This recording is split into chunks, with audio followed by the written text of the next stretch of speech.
Hello guys, open lang yung Chrome browser sa TV box and then input playphillytv.com and then may mga options like sa atin is TV box, so i-choose lang natin yung TV box and follow lang yung mga prompt na mga instructions.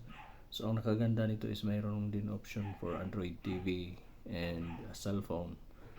So i-choose nyo na lang yung match sa device ninyo na gusto ninyong installan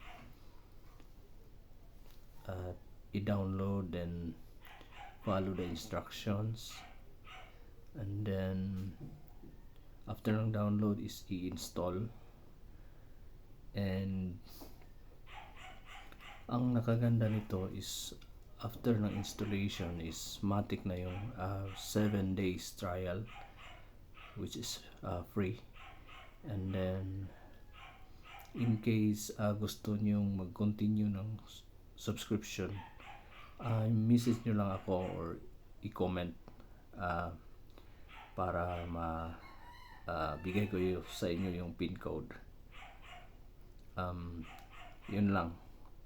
Enjoy. Thank you.